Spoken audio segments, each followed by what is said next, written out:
Good morning, friends of the second service. I invite you to rise in body and or spirit, and let's sing a song together. Out of the Teal hymn book, we're going to sing E.C. Barneswell's We Are. You can get a hymn book over there, or the lyrics will be posted up on the chat. And if you're joining us online, welcome. And you can find the lyrics posted in the chat.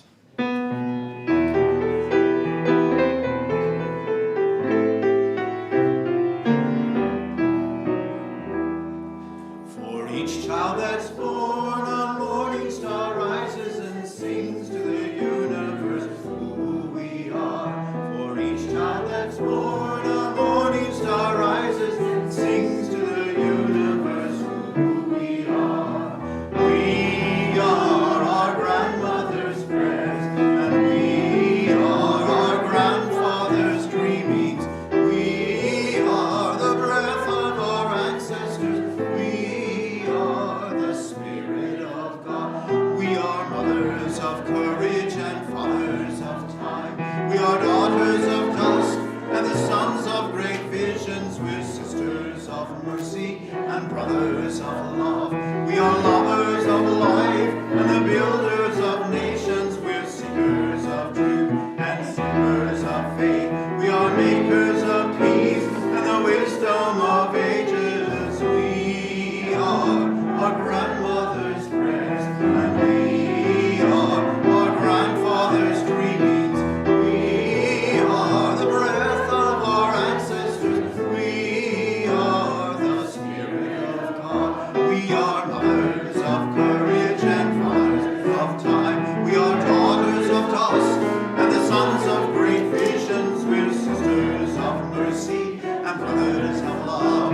We are lovers of life and the builders of nations. We're seekers of truth and keepers of faith. We are makers of peace and the wisdom of ages. We are our grandmother's prayers, and we are our grandfather's dreamings. We are the breath of our ancestors. We are the Spirit of God. For each child that's born, a morning star rises and sings to the universe who we are. For each child that's born, a morning star rises and sings to the universe who we are. For each child that's born, a morning star rises and sings to the universe who we are. For each child that's born, a morning star rises and sings to the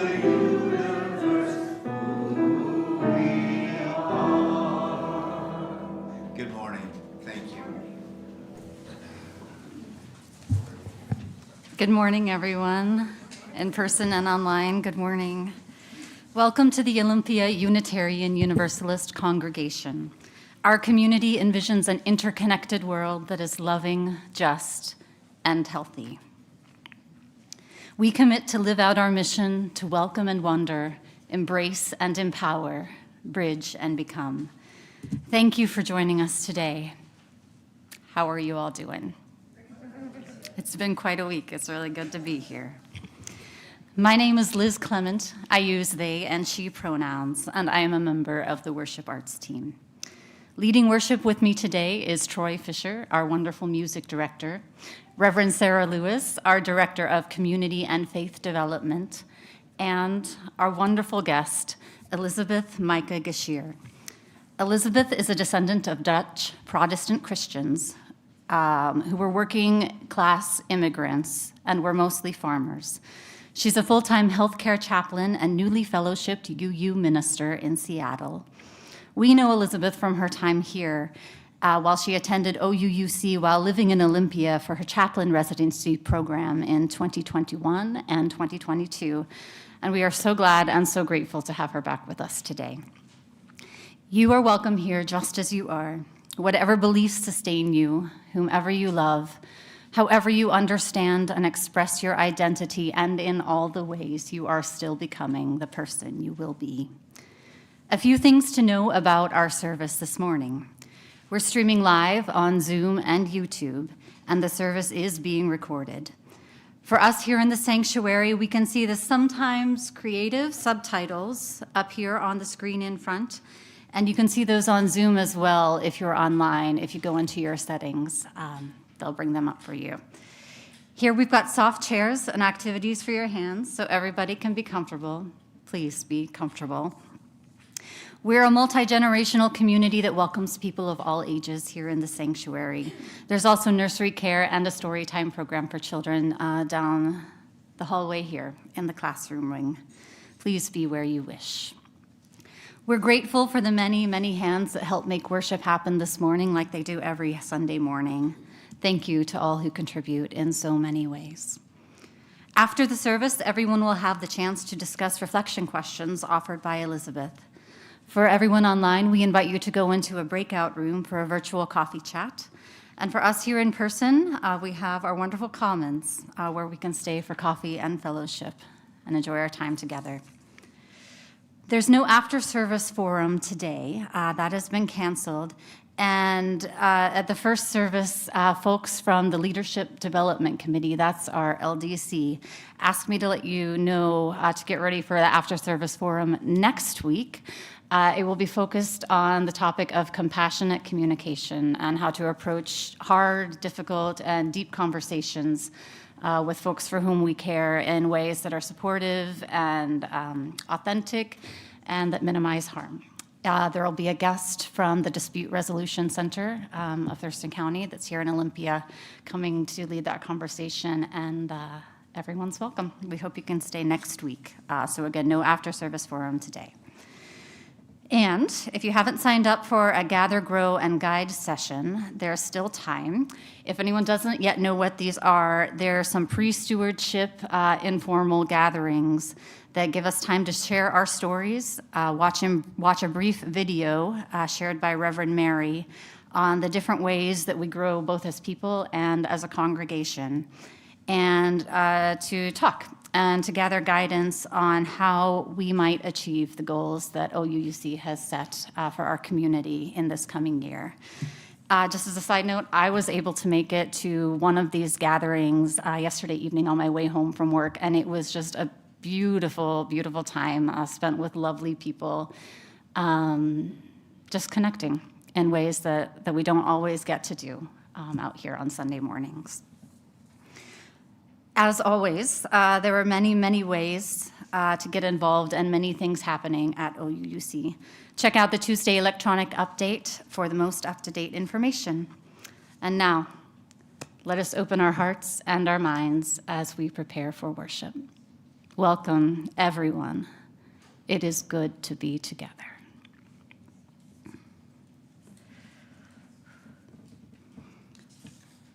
This morning, we join Unitarian Universalist congregations around the world in lighting a chalice, the symbol of our faith tradition.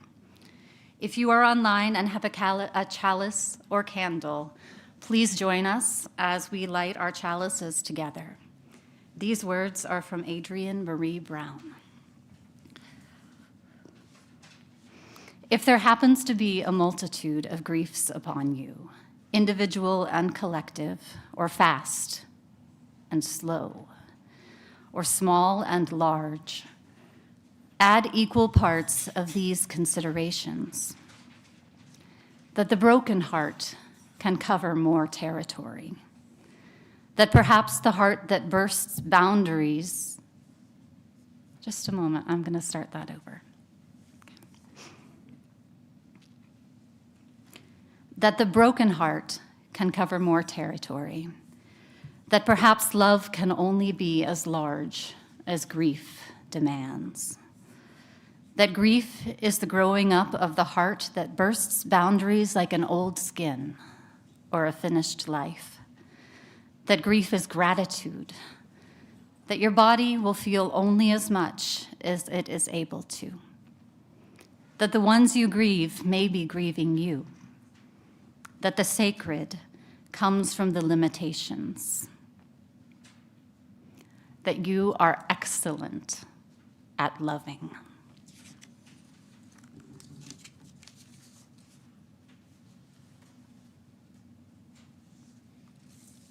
Good morning.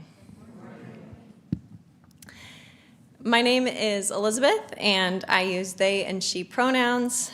I am wearing a green romper with a tan sweater and a green stole, as well as a clergy collar, and I'm a European American person with red hair. It is really good to be back this morning at OUUC. I think it's been about 2 years, but I do recognize some faces and happy to see new faces as well. Our opening words are by Sharon Wiley. We speak so often of brokenness in religious life. Let us speak today of wholeness. You are welcome here, all of you. Every part of you beautiful, just the way you are. Here, you do not need to be something you are not. Nothing more, nothing less. No holding back, no hiding. No exerting yourself, no trying to do more or be more. You have inherent worth and dignity. Nothing to prove here, nothing to prove to me or the person sitting next to you, or to the children or to anyone. You don't have to try to be witty or more quiet or outgoing. You are beautiful, just the way you are. Every part of you beautiful. You do not need to change anything about yourself to be welcome here. Your skin, your hair, your belly, your limbs, your face, all beautiful just the way you are. You are extraordinary. Each and every one of you different and beautiful in your own way. Breathtaking. Come, let us worship together. Let's sing together. I invite you to rise in body and our spirit. We're going to sing together out of the Gray Hymn Book, hymn number 100, I've Got Peace Like a River. You're welcome to make harmony, make up harmony, and it's very repetitive, so you don't have to worship at the holy altar of the screen.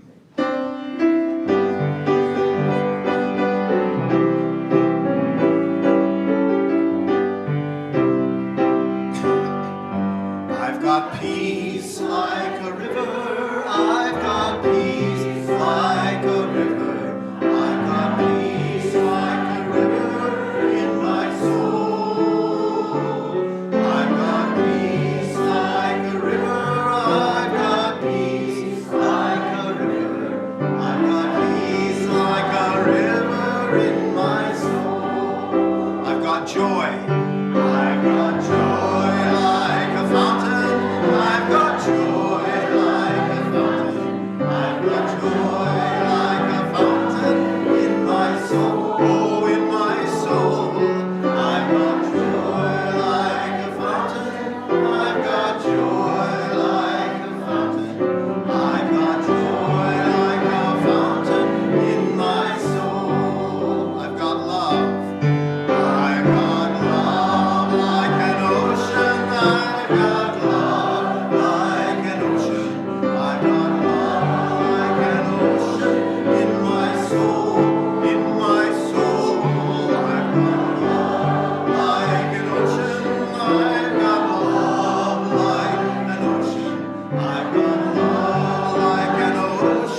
Good morning. So once in India, there lived a woman named Kisa Gautami. Kisa Gautami had grown up poor, often hungry, unhappy, and weary, and so was called Kisa, meaning frail. When Kisa Gautami married, she moved into the home of her husband's family, and things weren't much better for her. She was still treated rather harshly and was unloved. That is, until the birth of her child, when she knew great love. Kisa Gautami loved her child so much. She was proud and happy to be a mother. She loved everything about him, the curls on his head, his deep brown eyes, his toothless smiles. But despite being an excellent mother and providing good care for her child, one day he quickly became sick and died. And Kisa Gautami was wrecked with grief. She would not allow anyone else to touch her child. She wrapped him in warm blankets. She hugged him to her. She ran out into the streets seeking help. Someone, anyone, I need medicine for my child. I need a cure. She ran from person to person, and people pushed her away, this mad woman carrying a dead child in her arms, until she encountered one kind person who realized the grief that she was carrying and said, "Dear woman, there is a teacher nearby who can help you. I will take you there. Their name is the Buddha, and they are a great teacher." And so together, they went to a nearby monastery where they found the Buddha teaching in front of a great crowd of monks and nuns. And from the edge of the crowd, Kisa Gautami cried out, "Teacher, teacher, I need your help. I need medicine for my child." And the crowd parted for her. She came before the Buddha, who looked down at the face of her child and looked deeply into her own face and said, "You have come to the right place. Here you will find the help that you need."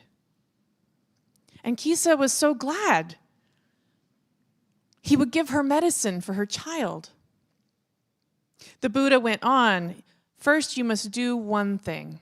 You must bring me a mustard seed." And Kisa was again glad. Such a simple task. Why, everyone had mustard seeds. This would be easy.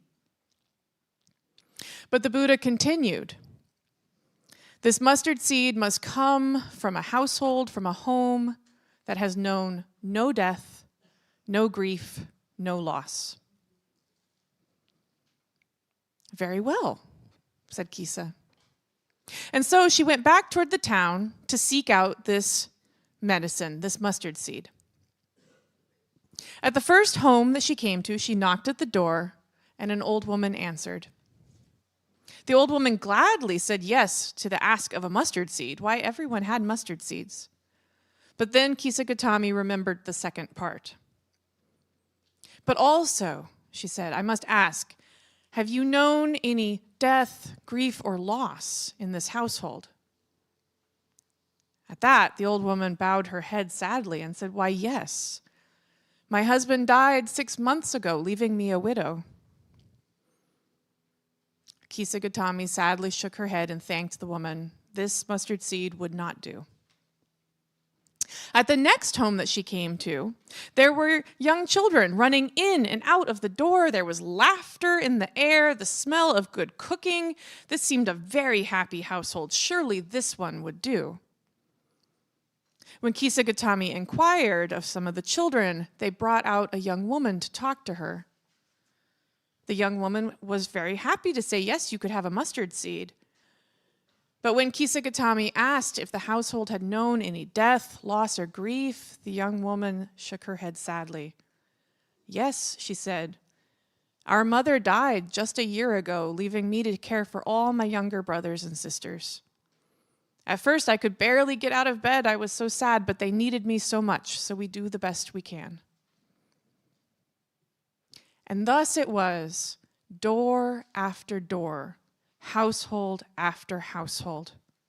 Everywhere that Kisagatami went and asked for a mustard seed, she heard stories of loss, death, and grief.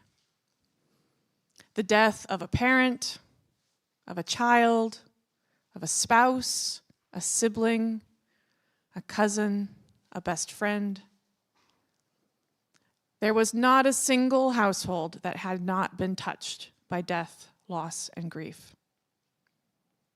And as the day began to turn to night, and people began to turn on their lamps and shut up their homes, Kisagatami stood in the street and looked down at the face of her child and felt something shift inside herself.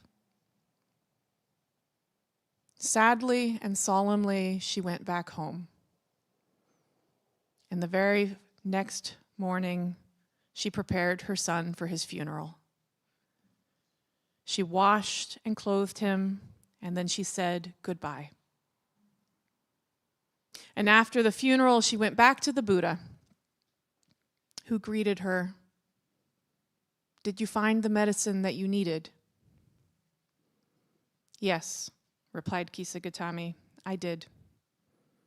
I know now that no one goes untouched by death. I felt so alone in my grief, but now I know I am not. It is our fate, all of us, to be separated from one another. And so it is also our task to comfort one another.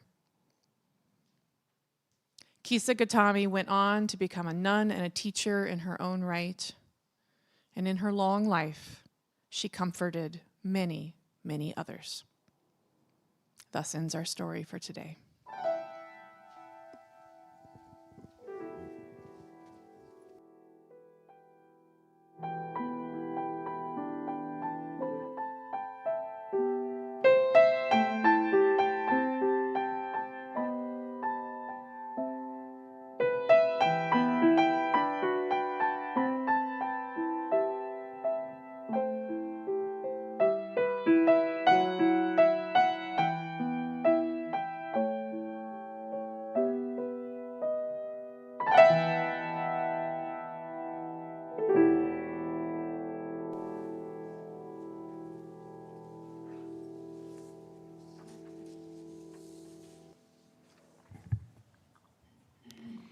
Each Sunday, we engage in the spiritual practices of generosity and gratitude by joining together in service to our community and to something greater than ourselves. We each have the power to share, and when we combine our gifts to create an offering, together we are able to do much more than any of us could ever do alone. We also express our gratitude for the gifts that life has given us, for the network of relationships in which we live, and for the presence of this community. If you are new or visiting today, you are our very welcome guest, and we do not expect you to contribute. And if you are moved to be part of our offering, what you do share will be most gratefully received. The offering collected here does two things. It helps to support the ongoing work of OUUC, which is also supported by our regular pledges. It also supports an organization that serves our community in harmony with our Unitarian Universalist values. Our Share the Plate organization for January and February this year is New Horizon Communities. New Horizon Communities, which some of us have previously known as PONZA, provides permanent supportive housing for people experiencing homelessness. They create and manage tiny home villages that foster community, encourage personal growth, and promote access to the care and services residents need.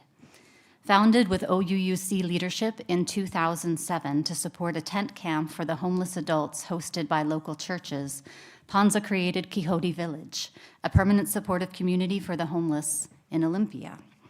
Now, as New Horizons communities, the not-for-profit has built 2 additional tiny home villages, especially for veterans in other communities nearby. Village staff work to ensure that all residents get both the care and the services they need to achieve their own goals, and it is our privilege to support their work. May our offering now be generously given as it is gratefully received.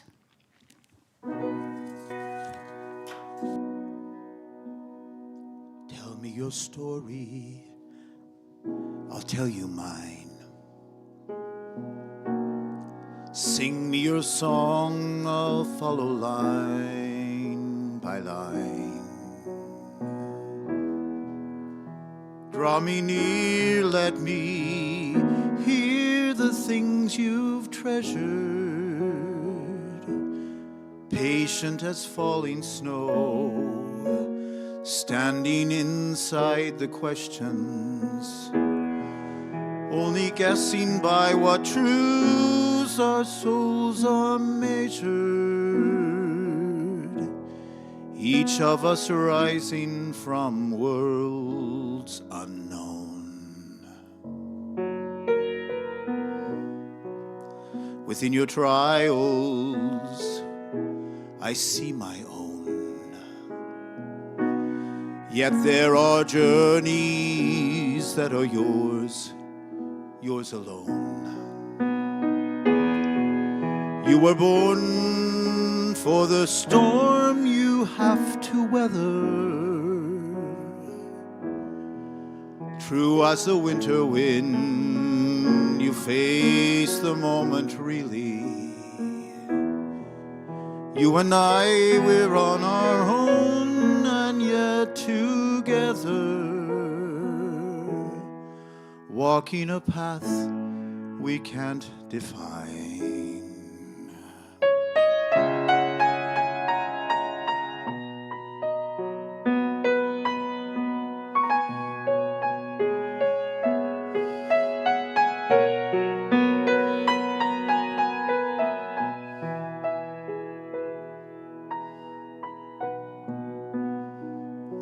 Tell me your story, I'll tell you mine.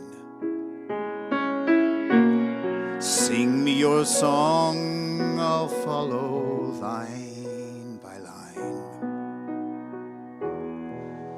Let the night fall with the lightness of a feather, trusting the coming dawn. We cannot hold the morning. You and I, we're on our own, and yet together. For in the end, we're all flying home.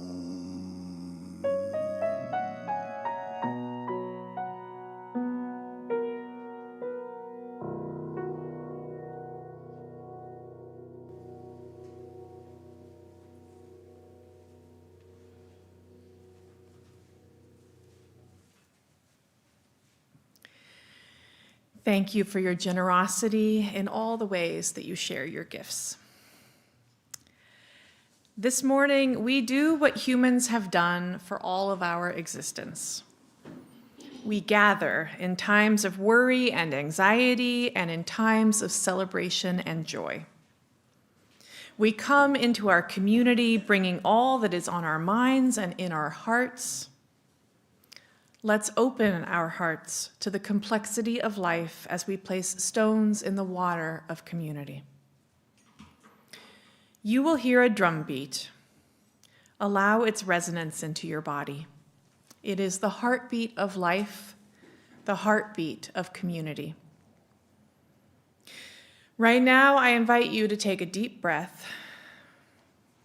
Feel the air in your body. Feel the earth beneath us. Feel the warmth of connection.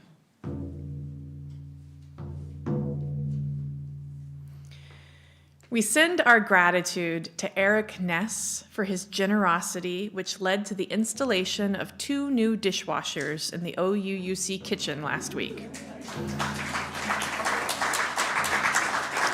Yay for dishwashers. Thank you for your generous stewardship of our building, Eric. And now let's open our circle wide. For those on Zoom, I invite you to share from your heart by entering in the chat. Those in the sanctuary can see your sharing on the screen, and it's shared with Reverend Mary and the pastoral care team. For those in person today, I invite you to come forward if there is something that you would like to bring into this community. You may place a stone in the water as you hold your sharing in your heart. Let's hear the heartbeat of our community and reach out our hearts in love and care to all those who share.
We place a stone in the water for all that has been shared online, shared from the heart.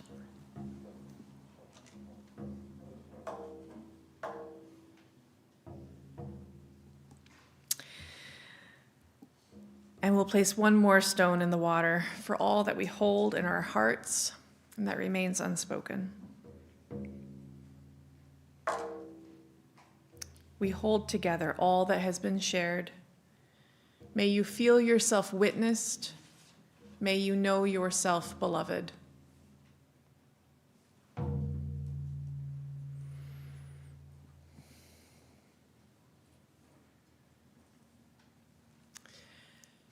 Please be in whatever way is comfortable for you for prayer or meditation.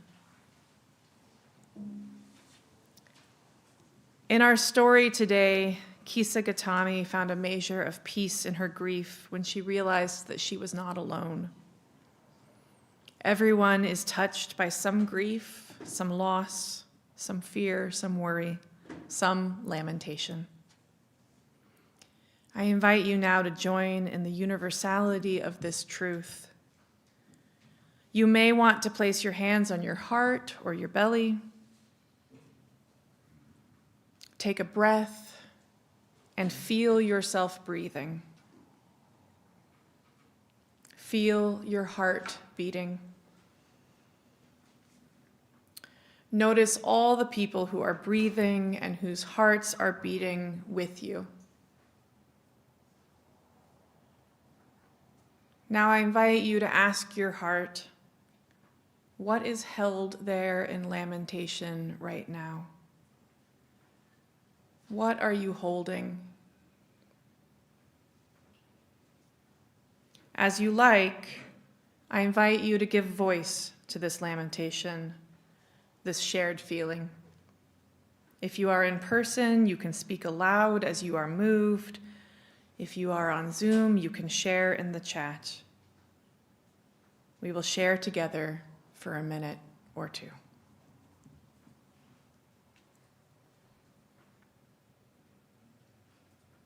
I'm feeling very sorry for President Trump. He cannot even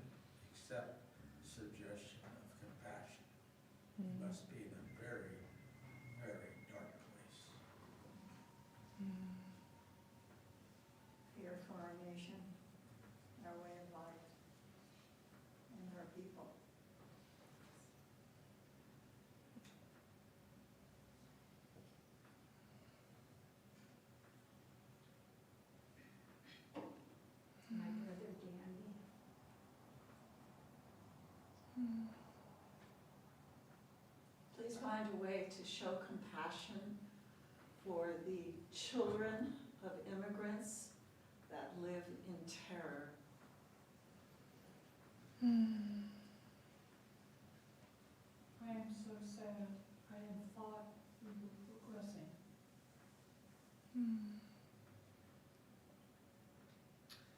Give me strength to talk with people who voted for him.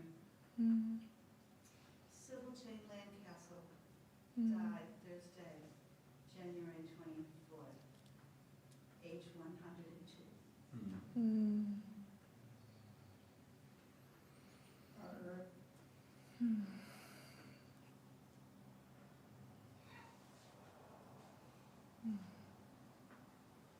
The divisions of people's minds between, I'm just going to say, political parties.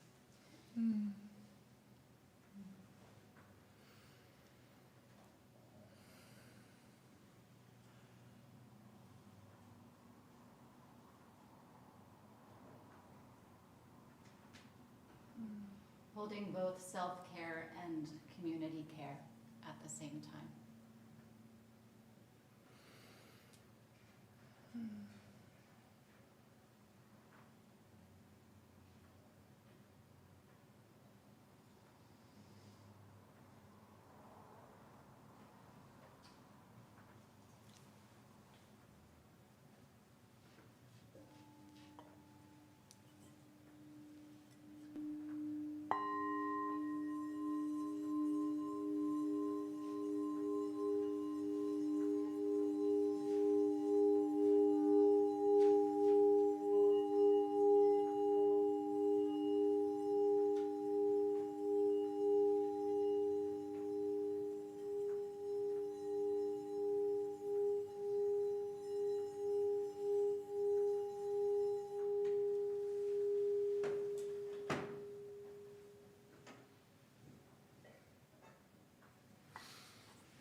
Let's remain seated and sing together, Comfort Me.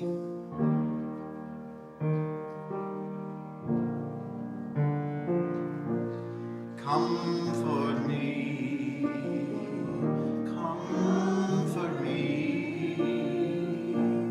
comfort me, oh my soul. Comfort me, comfort me, comfort me, oh my soul. Sing with me, sing with me, sing with me, oh my soul. Won't you please sing with me, oh, sing with me, sing with me, oh my soul. Would you speak for me? Please speak for me. Speak for me, oh my soul. Oh my soul, please speak for me. Speak for me. Speak for me, oh my soul. Let's dance with me, please dance, dance with me. Dance with me, oh my soul, oh my soul, oh love. Dance with me, please dance with me. Dance with me, oh my soul, and comfort me.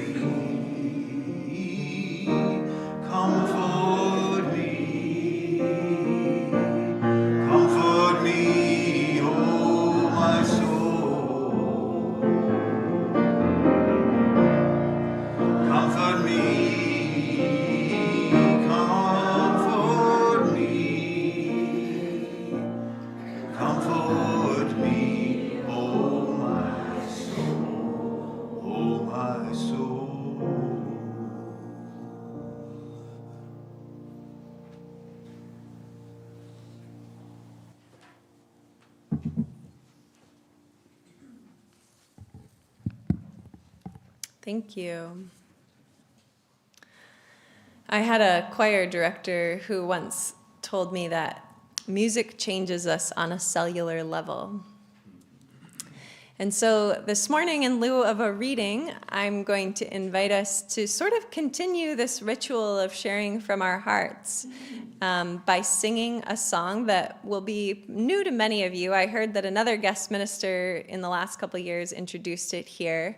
It's called Carry This All by Alexandra Blakely, who's a Seattle-based singer-songwriter and grief tender. And Troy is going to help me teach it because, as I like to say, I'm a great choir member, but not a great soloist. So Troy will teach it, and you're all invited to rise in body or in spirit to sing together. Oh, and once we get going, my invitation to you is to try to not worship at the altar of the screen, but instead to try to beam the song to one another. So really try to feel it, receive it, and send out this message. The lyrics are very simple, and you'll see why I'm giving you this invitation to beam the message to one another. And once you know the melody, you add harmonies. Add a lot of them. You do not carry this all alone. No, you do not carry this all alone. This is way too big for you to carry this all alone. So you do not carry this all alone. You do not carry this all alone. No, you do not carry this all alone. This is way too big for you to carry this all alone. So you do not carry this all alone. You do not carry this all alone.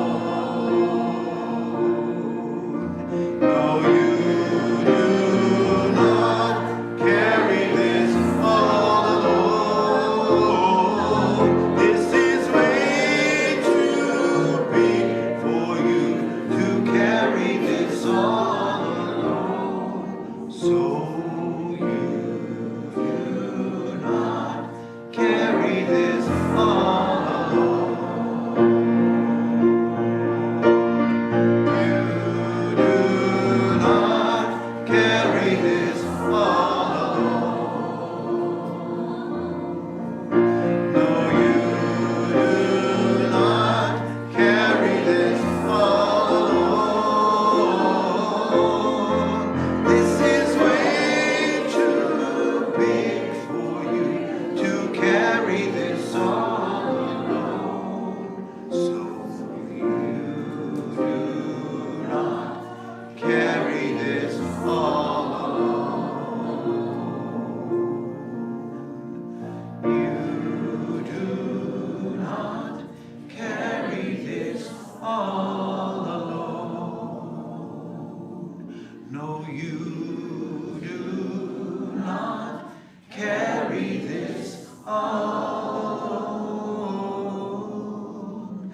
This is way too big for you to carry this all alone. So you do not carry this all alone.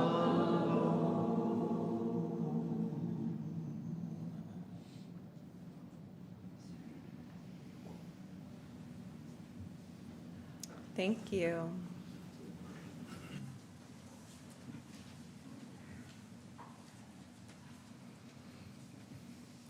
I love that song partly because it feels like both an invitation and an instruction. I learned it earlier last year at a grief retreat that was co-facilitated by Alexandra Blakely and Lawrence Cole, both of whom are local singers, songwriters, and grief tenders. They opened the retreat by naming and honoring some of their grief teachers. And two of these important teachers were Sobonfu Some and Maladome Some. Lawrence narrated some of Maladome's life story as he was Lawrence's first teacher when Lawrence was 35, and now he is 80 years old. So he shared how Maladome was removed from his community of the Dagara people in Burkina Faso at a very young age and endured abuse in Jesuit boarding schools for 16 years. And then how Maladome reintegrated into his village as a young adult and then went to study in France, which was the country that colonized his people. And there, Maladome awakened to a very important recognition. These people don't know how to grieve, how to stay open, and so they have no wisdom. And so, as the story goes, Maladome and Sobonfu were later sent by the Dagara elders to teach grief rituals in the West, emissaries of soul medicine for the soul disease that is colonialism. I feel so grateful to be a Unitarian Universalist in times like these, in a week like this, on a day like today, a day when we can come together to seek and find such ancient soul medicine that is grief, that is mourning, that is lament or lamentation. To me, it is a good thing to be a UU in this case because of the good news of our faith that liberating love is at the center of our values. After all, there is only loss where there is love, as our story mentioned. My dear former professor, Bruce Rogers Vaughan, was the first one to teach me this. He would say that grief is love in absence. But today I want to focus on the expression of grief that we call lament for two particular reasons. The first is that while grieving can kind of have like a private or personal connotation, to me, lament has a very public connotation, right? In lament, we weep and we wail, we mourn, maybe we rage, we cry, we scream. We passionately employ songs or poetry or any art form to insist that our pain be witnessed, to insist that it matters. Whether that witness be the pillow in our bedroom, or the stars, or a god or goddesses, or our fellow human beings. So the second reason that I want to focus on lament this morning is that it contains political possibility and power. There's a very profound example of how lament can be political and therefore prophetic that I have learned also from Ale, who wrote that song. And in her blog, she describes how there's a book called Dangerous Voices by Gail Holst Warhaft, which examines how the government of Greece has almost fully eradicated the tradition of professional women mourners because their lamentations posed a threat to the justification of war. So pause to breathe in this truth with me, that a government would outlaw women from publicly mourning the deaths of its country's young men at war because their lamentations threatened to disrupt the economy. Another example of lament being political and therefore prophetic to me are the student protests encampments that took place at major universities all across the United States last spring, where students gathered as acts of resistance to both their institution and our nation's complicity in the ongoing genocide in Gaza. As we witnessed, if you remember the news, their ceremonies of lament were met with brutal police violence. It seems like a lot of us Unitarian Universalists are not particularly practiced at lament, although I do think that's changing. But when I was studying for this homily, I learned from an article in UU World magazine by Miriam Renaud that not a single hymn or reading in our book, Singing the Living Tradition, is categorized as lament, which is all the more curious to me because of our Judeo-Christian heritage, which has a whole book in the Hebrew Bible entitled Lamentations.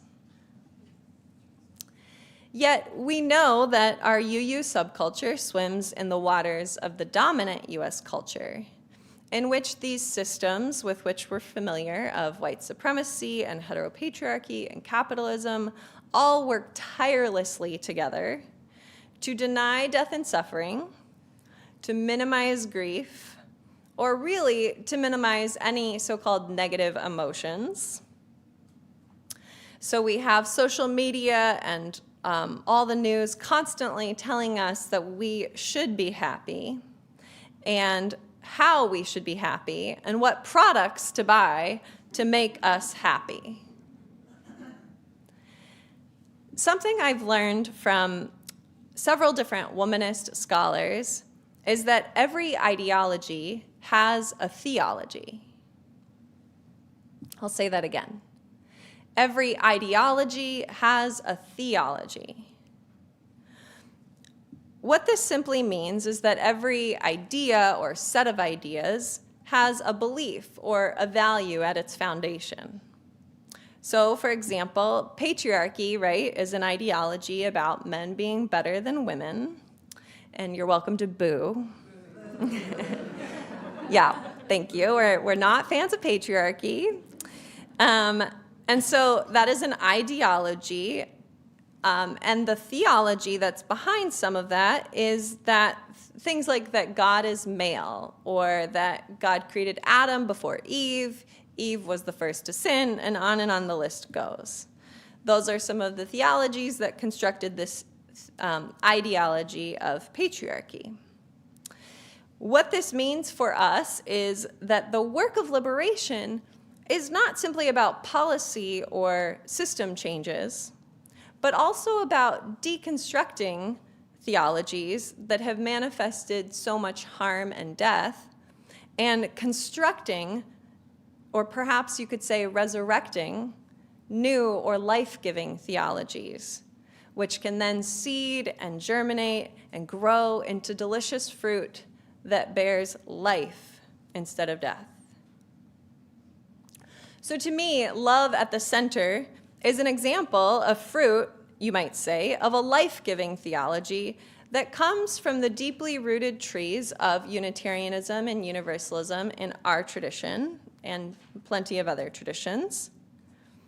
Love at the center is good news, which, after all, is the meaning of gospel. And it is therefore an ideal starting place for constructing theologies of grief and lament. For where there is love, there is loss. So what is a UU theology of lament that can liberate us toward lamenting? There's this feminist theologian named Mary McClintock Fulkerson who built her work on the idea that theology is a response to a wound. So this reminds me of a story, which is about a time that I was biking through Minneapolis on a beautiful fall day in my 20s. And so just to note, I was fully an adult. And I decided that it would be fun to bike through a pile of leaves near the curb, but I didn't realize that there were wet leaves at the bottom, and so my bike immediately slipped, and I fell over and skinned my knee. I cried out in pain, tearing up, and there was a person walking by on the opposite sidewalk. And to this day, I swear that my tears flowed freely in 2 seconds, not necessarily because of my skinned knee, but because the person just kept on walking and didn't stop to check on me and see if I was okay. Sure, my scraped knee hurt a little bit, but it hurt a lot more that my fellow human being ignored me. So to me, this is where a UU theology of lament can begin, by asking ourselves and each other, where does it hurt? Where does it hurt? Where does it hurt? I'm reading a book right now called What It Takes to Heal: How Transforming Ourselves Can Change the World by Prentice Hemphill, in which they reflect on how these oppressive ideologies that we just mentioned became systems that cut us off from the wisdom of our own bodies. Prentice writes, "Somewhere along the way, we were taught to stop feeling instead of being taught to stop what harms us, as though feeling were the enemy, as though the feeling were hurting us. To move forward and address the harm, we have to feel." So when we ask, where does it hurt? What arises? We might be surprised by our own responses. Perhaps we, like Prentice, and so many of us, were hurt by being cut off from our own feelings, and our own ability to lament and grieve has been stunted. Perhaps one of your wounds is that you have a very hard time knowing how you personally feel, let alone expressing those emotions. I can personally really relate to this, for in the Dutch American family of Calvinists that I grew up in, we were taught that thinking was superior to feeling. And I grew up partly in a family where I needed to manage other people's explosive or big emotions instead of being able to listen to my body or my heart or what I might need. So as an adult, and especially as a chaplain, it has become an ongoing practice to relearn to pay attention to how I feel and to find healthy ways of expressing my feelings. An ongoing practice, I might add. So if the first step of a UU theology of lament is to ask, where does it hurt? You all just participated in the second step, which is to witness. To witness the experiences and stories of pain and suffering that emerge in response to that question. Witnessing, as we all know, is first and foremost a practice of deep listening, without talking, of just being present to how we feel or to how other people feel. Witnessing is knowing that silence is a form of communication. Yet witnessing is also a skilled practice that takes hard work and spiritual and emotional capacity. I like to think of it as going to the gym and building emotional muscles. So this is especially true when we live in a culture that is hell-bent on distracting us from being present to these so-called negative feelings. And that's part of why we have ministers and lay ministers who are trained in pastoral care and work together as a team. Notably, I have experienced that my ability to truly witness to others' pain and suffering is directly proportional to my ability to witness to my own pain and suffering. So in other words, the more present I am to my own wounds, the more present I can be to others' wounds. However, we cannot stop there. Once ample witnessing has been offered, A UU theology of lament must also ask those who are acutely suffering, those most impacted by a particular violence or harm, is there anything we can do to alleviate this pain, to repair the harm, to heal? Is there anything we can do to prevent more harm or violence from taking place?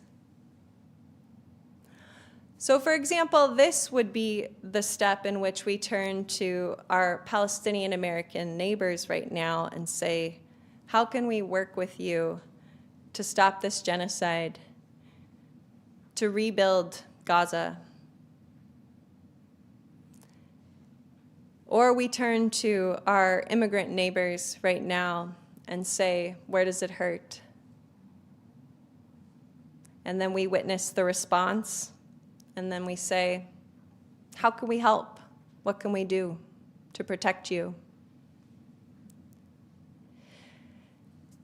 Or this is the step where we turn to any of our Coast Salish or Indigenous or Black neighbors and say, what do true reparations look like in this country? You see, beloveds, if justice is what love looks like in public, then justice is also what lament looks like in public, as Dr. Cornel West has said. And so a UU theology of lament must resist with every cell of our collective DNA the myth of individualism by singing over and over until it is part of our DNA. We do not carry this all alone. No, we do not carry this all alone. This is way too big for us to carry this all alone. So we do not carry this all alone. May it be so, blessed be, and amen. Let's rise and join together in singing Guide My Feet, hymn number 348.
Before we extinguish our chalice, I just want to name that I know this was a tender service and pastoral care team members are around. They have stoles that I believe are greenish brown. And so please look for them or any of us that have been in leadership in this service today if you need a little extra care today. And just take good care of yourselves or each other. Lament and grief are very good and can be very exhausting. So please go gently with yourselves. We extinguish our chalice with these words. We extinguish this flame, but not its warmth and meaning in our hearts. As you return to your daily lives, may we practice feeling all of our feelings. May we practice bearing witness to all that is. May our tears flow freely from love towards liberation. May we lament loudly and disruptively whenever and wherever we encounter injustice. May our laments move us toward liberation. And may we always remember we do not carry this alone. Go in peace.